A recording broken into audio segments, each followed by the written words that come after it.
મન મંદિરમાં છે અને જીવ ભરૂચ લોકસભા સીટમાં છે. નમસ્કાર મિત્રો, હું છું તમારો ધનજી પાટીદાર. મિત્રો, આવું મેં કેમ કીધું? મન તો મંદિરમાં છે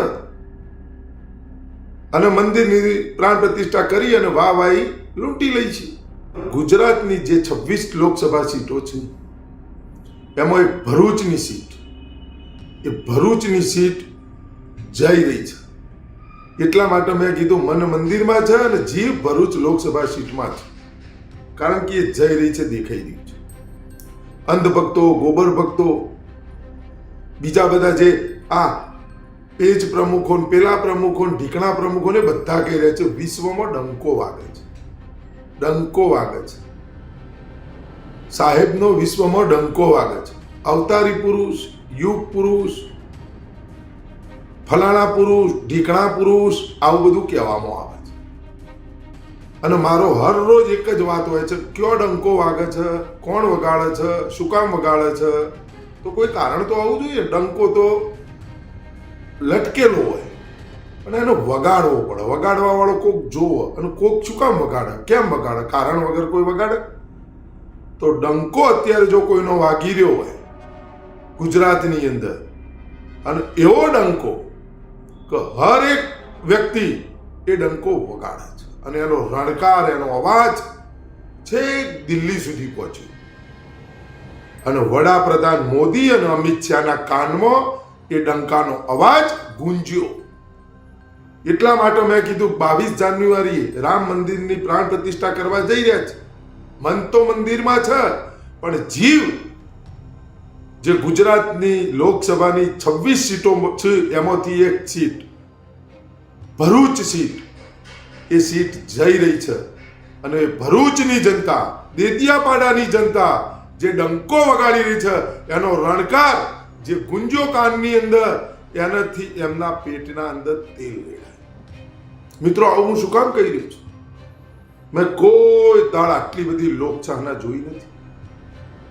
એક નેતાની લોકચાહના, અવાજ વગર, એક પણ રૂપિયો ખર્ચવાનો નહીં. જનતા આપોઆપ પોતાના સ્વખર્ચ સ્થાન ઉપર, જગ્યા ઉપર ઉમટી પડે અને એવું જન સમર્થન કે જેમને 2022 વિધાનસભાની ચૂંટણીની અંદર આમ આદમી પાર્ટીના ધારાસભ્ય ચૈતરભાઈ વસાવાને જંગી મતોથી જીતાડી દીધી.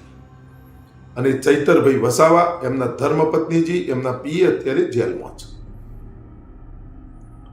આ ચૈતરભાઈ વસાવાના મત વિસ્તારની, દેડિયાપાડા મત વિસ્તારની જનતા જે ચૈતરભાઈ માટે જે ડંકો વગાડી રહી છે, એ ડંકો સાચો ડંકો કહેવાય. કારણ કે એ જનતા વગાડી રહી છે અને બધાને દેખાય છે અને દેખાવાથી પેટમાં તેલ રેડાણ.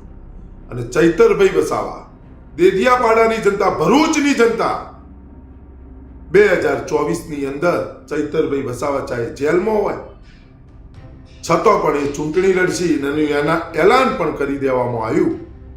અને હું પોતે પણ એ બાબતને સમર્થન કરું છું. કારણ કે જનતા જેની સાથે હોય અને જનતા જનાદેશ આપવા માટે તૈયાર થઈ ગઈ છે, જનતાએ ઠાની લીધું હોય અને જનતાએ જે ડંકો વગાડ્યો છે, જનતાના ડંકાનો રણકાર જે ગુંજી રહ્યો છે, એને હું સમર્થન કરી. અને જે 26 સીટો 2014માં લઈ ગયા, 2019માં લઈ ગયા અને એવું સમજતા હતા કે ગુજરાતના પનોતા પુત્ર, ગુજરાતમાં ફલાણો, વિશ્વમાં ઢીકણા, મારો ડંકો વાગે, ડંકો વાગે, આમ છે તેમ છે. ડંકો ચૈતરભાઈ વસાવાએ વગાડી દીધી. ચૈતરભાઈ વસાવાની મત વિસ્તારની જનતાએ ડંકો વગાડી દીધી. લોકસભા મત વિસ્તારની જનતાએ ડંકો વગાડી દીધો કે અમે ચૈતરભાઈની સાથે છીએ. ચૈતરભાઈને અમે 2022માં ધારાસભ્ય બનાવ્યા. આ ચૈતરભાઈ વસાવાને અમે લોકસભાના સાંસદ પણ બનાવીશું અને દિલ્હી મોકલીશું. અને ભરૂચનો જે ડંકો રહ્યો, ભરૂચનો જે બંકો રહ્યો, જે જનતાનો સેવક છે સાચો, જે જનતા માટે મરે છે અને જનતાને ખબર પણ ન હોય, અડધી રાતે જનતાનું દર્દ, જનતાની પીડા, જનતાના જે સવાલો છે એનો જવાબ કોઈ સમય બમય જોયા વગર જે વ્યક્તિ આપે છે ને એ સાચો જનનાયક અને સાચો જનતાનો સેવક. અને એ જનતા આજે ચૈતરભાઈ વસાવાનો ડંકો વગાડી રહી છે. એને ડંકો વાગ્યો છે. અંધભક્તો, ગોબર ભક્તો, તમારા પિતાજીના કપાળની અંદર 2 ટર્મથી 14માં કોઈએ ના કર્યું, 19માં કોઈએ ના કર્યું, પણ 24 લોકસભા ચૂંટણીની અંદર ગુજરાતમાંથી ચૈતરભાઈ વસાવા, તમે જેમને પિતાજી માનો છો, જેમનો વિશ્વમાં ડંકો વાગે છે ને, કોઈ વાગતો નહીં, તમે કહો છો, અવતારી પુરુષ કહો, એમને એ વડાપ્રધાન નરેન્દ્ર મોદીજીના કપાળમાં કાળી ટીલી કરવા જઈ રહ્યા છે. અને 26 ની જે વાતો કરી રહ્યા છો ને, એમાં રોક લગાવવા માટે 26 નહીં, ભરૂચની સીટ કાપીને તમારે જે ગણવી એ ગણો. ભરૂચમાં તો જનતાએ કહી દીધું, ભરૂચની જનતાએ કહી દીધું કે અમે છીએ અહીંયા. તો અહીંયા ચૈતરભાઈ વસાવા છે. એક સીટ ગણીને ગણવાનું કરો અને એનું પેટમાં તેલ રેડાય. જબરજસ્ત. તમામ જનતાને હું કહેવા માંગુ છું કે ચૈતરભાઈ વસાવા કઈ પાર્ટીમાં છે એનાથી મહત્વનું ચૈતરભાઈ વસાવાનું વ્યક્તિત્વ ઉમદા છે. હું આ એટલા માટે કહી રહ્યો છું કે 17 સપ્ટેમ્બર 2023 રોજ નર્મદા સરદાર સરોવર જે ડેમ રે એ કેવી રીતે છલકાયો. સરદાર સરોવર ડેમ 4 વાર છલકાવવામાં આવ્યો છે. 4 વાર કેવી રીતે છલકાણો, અને એ પણ 17 સપ્ટેમ્બરના રોજ જ છલકાય. તો એ તમને બધાને ખબર છે. પણ 17 સપ્ટેમ્બર 2023 રોજ જે પાણી છોડી દેવામાં આવ્યું, લાખો ક્યુસેક પાણી જે છોડી દેવામાં આવ્યું, એને લઈને જે પૂરની સ્થિતિ ભરૂચની અંદર જે નિર્માણ અને જે બની, એની અંદર આ બંકો, આ ચૈતરભાઈ વસાવા, એક વ્યક્તિની જે તકલીફો હતી, દર્દ હતું, પીડા હતી એમની, અને એમના સાથે ખભે ખભો મિલાવી અને જે સાચા જનસેવકની જે કામગીરી છે એ કામગીરી એમને નિભાઈ.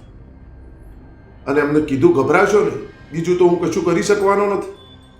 છોડી દીધું, છૂટી ગયું, છોડવામાં આવ્યું, જે થયું એ તમે જાણો છો, હું એ જાણું છું.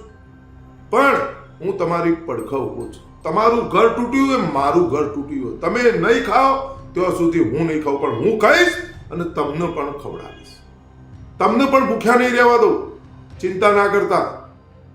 અને એ રીતે જે લોકોનું કામગીરી કરીએ અને જે લોકોને રાશનથી લઈ અને તમામ વસ્તુઓ સુધીનું જે બધું પહોંચાડ્યું છે, રાત દિવસ મહેનત કરી છે. અને જે જનતાએ 2022ની અંદર ખોબલે ખોબલે મત આપ્યા હતા અને જે ધારાસભ્યશ્રી બનાવ્યા હતા, એ જ ચૈતરભાઈ વસાવાને જ્યારે જનતાને જરૂર પડી ત્યારે ચૈતરભાઈ વસાવાએ બધું ખુલ્લું મૂકી દીધું અને કીધું હતું કે હું તમારી સાથે છું. અને ચૈતરભાઈ વસાવાની સાથે આજે જનતા છે. અને એ જનતા ડંકો વગાડી રહી છે. એને ડંકો વાગ્યો કહેવાય. મેં મારી 47 વર્ષની ઉંમરની અંદર મેં આવો કોઈ નેતા નહીં જોયું. કઈ પાર્ટીના છે, શું છે, મને ખબર નહીં, અને એમાં મને કોઈ રસે નથી. હું ચૈતરભાઈ વસાવાનું વ્યક્તિત્વ, કોઈ ખોટી વાત નહીં કરવાની, મુદ્દાની વાત કરવાની, મુદ્દાનું બોલવાનું, અને જનતાને જ્યારે જરૂર પડે ત્યાં પહોંચી જવાનું. ચૈતરભાઈ વસાવા જે કાળી ટીલી કરવા જ્યાં છે, જે એડ્રિક મારવાની આ લોકો ભાજપવાળા મોદી છ્યા જે વાતો કરી રહ્યા છે કે આ બધા ગુજરાત અમારા કબજામાં છે, અમે કહીએ એમ થાય, ફલાણું થાય, ઢીકણું થાય, આ બધા મતદારો અમારા ગુલામ છે, એ રોક લગાવવા જઈ રહ્યા છે. અને એવી રોક લગાવવા જઈ રહ્યા છે ના ભૂતોના ભવિષ્યથી. અને હવે એક વખત એમને રોકવાનું જે કામ કરવામાં આવે છે, ભગીરથ કાર્ય, એ ચૈતરભાઈ વસાવાની હાથે થઈ રહ્યું છે. અને એનો મને આનંદ છે, ગર્વ છે. ચૈતરભાઈ વસાવાના વિડીયોના માધ્યમ દ્વારા કહેવા માંગુ છું કે હું એમને સંપૂર્ણ સમર્થન કરું છું. ચૈતરભાઈ વસાવા ચાહે જેલમાં હોય અને લોકસભાની ચૂંટણી લડે, અથવા રહ્યા થઈ ગયા હોય, બહાર આવે અને લોકસભાની ચૂંટણી લડે, તો પણ હું ચૈતરભાઈ વસાવાની સાથે છું. સંપૂર્ણ મારું જેટલું કામ છે, હું જનતાની પાસે ચૈતરભાઈ વસાવાનો મત આપો, મત માંગીશ ચૈતરભાઈ વસાવા માટે. કઈ પાર્ટીના છે મારે કોઈ મતલબ નહીં. એમના વ્યક્તિત્વથી ને એમનો ડંકો જે વગાડી રહી જનતાએ જોઈ મને પોતાની અંધભક્તો ગોબર ભક્તો તો ખાલી બોલે જ છે, ડંકો વાગે છે, ડંકો વાગે છે. શું ડંકો વાગે છે? તંબુરાનો ડંકો વાગે. બસો મૂકવી પડતી હોય, સ્કૂલોના બાળકો, બાળકીઓ, વિદ્યાર્થીઓ આ બધાને બોલાવવા પડતા હોય, સરકારી કર્મચારીઓને, અધિકારીઓને, શાળાના શિક્ષકો, તલાટીઓ, ફલાણું ઢીકણું, જિલ્લાના તાલુકાના જે બધા નોકરી કરી રહ્યા પ્રાઇવેટ, એ બધા લોકોને બોલાવવામાં આવે, દબાણ કરવામાં આવે, આટલા લોકોને લાવવા પડશે, આટલા લોકોને લાવવા પડશે. સભાઓની અંદર ગામમાં બિચારો ગોળો ભરતો હોય, એની એ સરપંચ લઈ જાય, એવાય પણ આપણે દાખલા જોયા. પેલા ભાઈ આ તો અસ્થિર મગજનો છે, એનું શું કરે છે કે જોવો ભોડું બતાવવા, જોવો ગીકણ આવી તો લોકચાહના ડંકો વાગે. કોણ વગાડે ભાઈ ડંકો? આ દેદિયાપાડાની જનતા ચૈતરભાઈ વસાવાનો વગાડે, એને ડંકો વાગ્યો કહેવાય. થોડું સમજો અંધભક્તો, ગોબર ભક્તો, ડંકો બંકો બધું બંધ થઈ ગયું. હવે ડંકાને વગાડવો પડે, કશું ન વાગે એમને, હું તો લટકેલો જ રે, એને વગાડવો પડે. અને પિતાજીનું મન અત્યારે મંદિરમાં છે, પણ જીવ ભરૂચમાં છે. સમજી લેજો, કાળી ટીલી થવા જઈ રહી છે. અને ચાર મઠોના 4 શંકરાચાર્યજીઓએ પણ કહી દીધું, જે થઈ રહ્યું છે એ રાજનીતિનો હિસ્સો છે, રામનું અપમાન છે. કરો, કોઈ વાંધો નહીં, બધું જ જનતા જોઈ રહી. હવે ડંકા કના વાગે છે એ જોવો. તમારા ડંકાને રોકવા વાળો એક વ્યક્તિ ગુજરાતની અંદર ભગવાને મોકલ્યો, જેમનું નામ છે ચૈતરભાઈ વસાવા. અને ચૈતરભાઈ વસાવા તમારી રોક લગાવી દેશે. ઉભા રહો ભાઈ.